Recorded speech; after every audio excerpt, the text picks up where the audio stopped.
Olá, olá, graça e paz, tudo bem?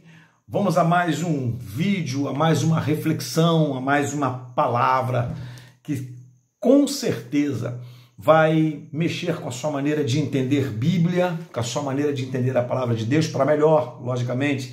E a nossa finalidade nesta rede social não é meramente ficar pondo vídeos e que apenas preencham um espaço vazio, mas de fato cooperar com a expansão do reino de Deus, para que haja de fato uma amplitude no entendimento no que concerne a Bíblia. E quando eu falo de você ver a Bíblia de uma forma diferente, não é uma forma diferente da sua tradicional, da sua regra de fé e prática. Eu me refiro ao fato de que a palavra de Deus é comparada às águas do mar. O profeta disse que assim como as águas cobrem o mar, a terra se encherá do conhecimento do Senhor. E eu queria neste vídeo aqui dizer para você sobre 3 assuntos que, na minha concepção, são as mais importantes temáticas na vida de um pregador e, em particular, do meu ministério. Não estou dizendo que são os 3 assuntos mais importantes da Bíblia, não tem esse cabedal, nem essa autoridade teológica para isso, mas se Deus me fizesse uma proposta dizendo sobre quais assuntos que você gostaria de falar para o resto do seu ministério, da sua vida, da sua trajetória, escolha 3. E eu diria para o Senhor, eu quero falar sobre a presença do Pai, eu quero falar sobre a glória do Filho e eu quero falar sobre a unção do Espírito. Queridos, não existe igreja, não existe ministério que possa prescindir deste assunto, que possa abrir mão da importância do significado da presença do Pai, o que é a presença do Pai, o que é a glória do Filho e o que é de fato a unção do Espírito. Eu vou fazer outros vídeos trazendo de forma separada cada um deles, mas eu quero falar com você hoje de uma maneira mais panorâmica sobre estes 3 aspectos bíblicos para que de fato haja uma igreja relevante, haja um ministério verdadeiro, porque não existe igreja relevante, não existe ministério verdadeiro que não conheça e não viva o significado da presença do Pai, da glória do Filho e da unção do Espírito. E vou antecipando para você que esses 3 fatores se interligam, eles não se separam. Vou de trás para frente. Para nós termos a unção do Espírito, precisamos experimentar e ter em nós restaurado a glória do Filho. E para que a glória do Filho seja restaurada em nós, nós precisamos andar na presença do Pai. Deus falou para Abraão, anda na minha presença e seja perfeito. Paulo disse aos Colossenses, Cristo em nós é a esperança da glória. E lá em Atos capítulo 10 está escrito que Deus ungiu a Jesus Cristo com o Espírito Santo. Então, a presença, a glória e a unção são 3 aspectos que farão com que a igreja e o ministério sejam relevantes e que possamos, somente dessa maneira, suportar as agruras deste presente século, queridos. Eu quero que você entenda que quando eu falo da presença do Pai, eu me refiro, queridos, aos atos invisíveis de Deus, mas que não deixam dúvida alguma que é Ele quem está agindo. Quando a presença ela é manifesta, não é necessariamente algo visível, mas é algo em que o ambiente é tomado, onde ninguém tem dúvida de que o Senhor está ali, assim como quando o templo, na época de Salomão, fora inaugurado, a Bíblia fala, queridos, que a nuvem da presença encheu toda a casa de tal maneira que os levitas não puderam entrar para ministrar, queridos. Eles se prostraram com o rosto em terra. Eu tenho um princípio comigo que onde a presença se manifesta, a humanidade é aperfeiçoada e diminuída. Porque quanto mais diminuídos somos, mais a presença se manifesta. Então você vai perceber, queridos, que quando a presença de Deus se manifestou lá no Monte Sinai, a humanidade teve que ficar de longe. Quando, repito, a presença se manifestou lá no templo, os homens, os sacerdotes, os levitas, tiveram que ficar do lado de fora.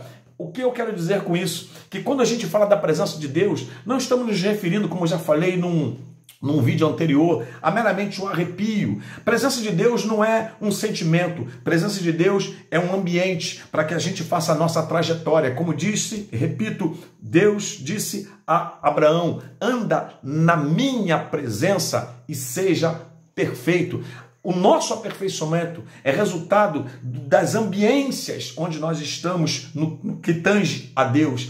Quando a presença do Senhor ela é manifesta, mesmo invisível, mas de forma indubitável, nós vamos dizer, é Ele quem está agindo. Por isso que todo profeta veterotestamentário, ele embasava a sua mensagem com uma palavra característica. Assim diz o Senhor. As pessoas estavam vendo o profeta, mas estavam ouvindo Deus que estava presente através da vida do profeta. Então, a presença não é necessariamente nem sentida, mas e ao mesmo tempo não é também necessariamente vista, mas ela é percebida, que inquestionavelmente é Deus quem está agindo. Quando uma vida é transformada, quando as coisas velhas se passam e tudo se faz novo, é resultado desta presença, onde as pessoas veem Deus através de nós, através dos atos poderosos dele, que sucumbem à nossa humanidade, aperfeiçoando esta humanidade para torná-la numa humanidade divinizada e não satanizada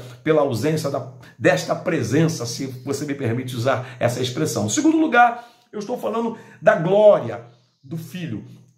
Em síntese, enquanto a presença não tem que necessariamente ser vista ou sentida, a glória é a manifestação visível da presença de Deus. Quando a glória se manifesta, nós percebemos que Deus está naquele lugar. A glória de Deus, queridos, encheu o templo. E naquele momento, eu falei da presença do Senhor, mas a glória também estava, porque presença e glória não se separam.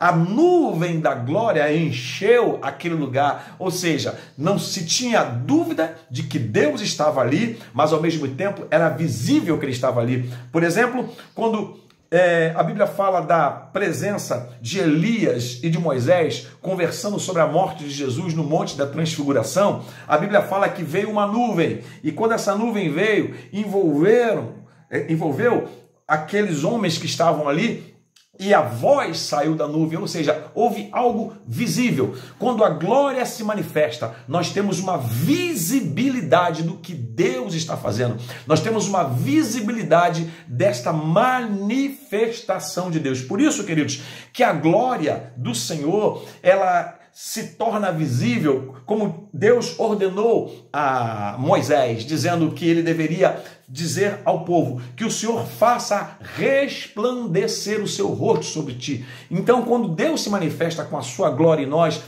o nosso aspecto é mudado. Eu quero dizer para você que isso tem sido uma das minhas maiores, se me permite usar a expressão na falta de outra, uma das minhas maiores tristezas e incógnitas nesses tempos de hoje. É tão raro a gente hoje olhar para uma pessoa e falar aquilo que falávamos antigamente.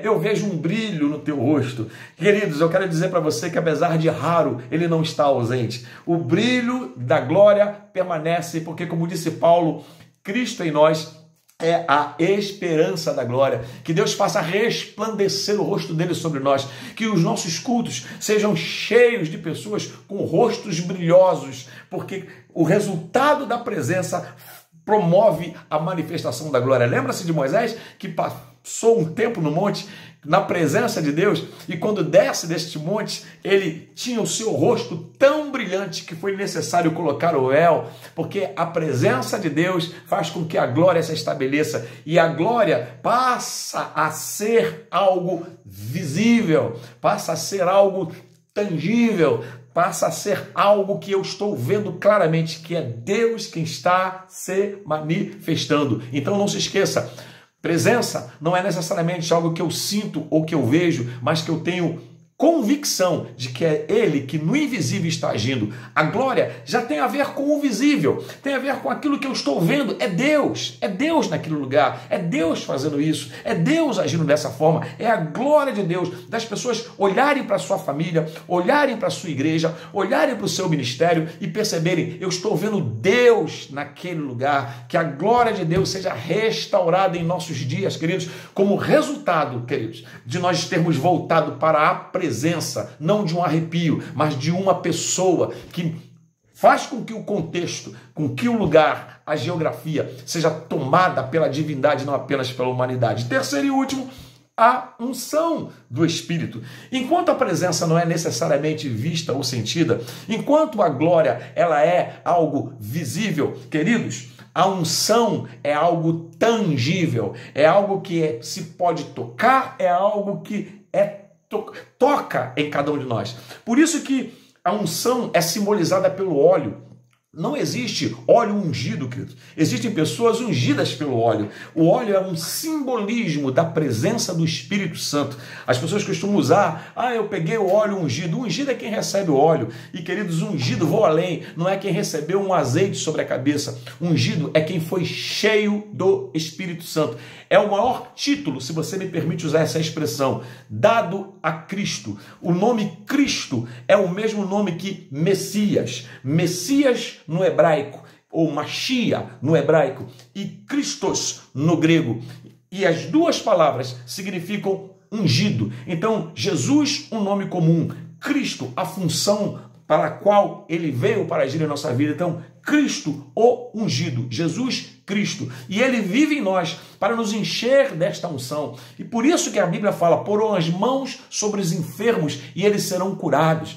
Orarão pelos cativos e eles serão libertos, por causa da unção que nos tocou, que nos dá competência para tocar, queridos. Então, em nome de Jesus, que haja algo tangível, tocável, palpável na unção do Espírito Santo de Deus. Eu vou falar mais sobre esses assuntos, mas eu queria fazer com você esse voo panorâmico, mostrando a você, trabalhando com você, de que presença, glória, unção são coisas que fazem parte deste pacote, se você assim me permite usar essa expressão, talvez aparentemente chula, mas da graça de Deus sobre a nossa vida. Não existe igreja, casamento, ministério sem presença, glória e unção. E eu vou repetir, queridos, glória não é apenas ficarmos falando glória, glória, glória, ou falarmos, faço isso para a glória de Deus. Quando eu faço algo para a glória de Deus, ele aparece. Ele surge de tal maneira, querido, que lá na presença onde a minha humanidade foi substituída pela divindade, a glória de Deus se manifesta para que a unção seja derramada em nós. Foi assim por toda a Bíblia e tem sido assim até hoje. A presença do Pai, a presença do Criador se manifestou lá no Antigo Testamento. Na formação do Novo Testamento veio a glória do Filho, porque restaurou aquela glória perdida por Adão lá no Éden. E quando Cristo ressuscita no jardim do Getsemane, era a restauração da glória perdida no jardim do Éden, queridos. E em última instância, e não menos importante, vem o Espírito Santo, que sucede Jesus e que vem nos ungir de tal maneira que João vem a escrever, vocês têm a unção do Santo e vocês sabem tudo. Ore por isso, queridos. Talvez um assunto que mereça mais profundidade, mereça mais atenção, mas eu quero resumir da seguinte forma: nós estamos precisando por demais de que haja, queridos, esse estabelecimento da presença do Pai, da glória do Filho e da unção do Espírito. Que Deus abençoe você, que Deus abençoe a sua vida e a sua casa. Se esse vídeo foi relevante para você, inscreva-se agora. Não precisa colocar endereço, data de nascimento, basta clicar no se inscrever e principalmente acionar aí o sininho para que você receba quando vier mais materiais novos, mais conteúdos novos para você, ok? Se você precisa dessa palavra, se ela foi boa para você, certamente vai ser boa para quem você ama. Então, traz mais gente para seguir a gente, não deixe de compartilhar esse vídeo. Se você ainda não conhece o meu e-book Cletos, 4 passos para conhecer o seu chamado, onde você certamente na presença, na glória e na unção vai exercer um ministério de qualidade, clica lá no link da bio do meu Instagram e eu tenho certeza absoluta que Deus tem muitas coisas boas e grandes a nosso respeito. Graça e paz e até o próximo vídeo em nome de Jesus.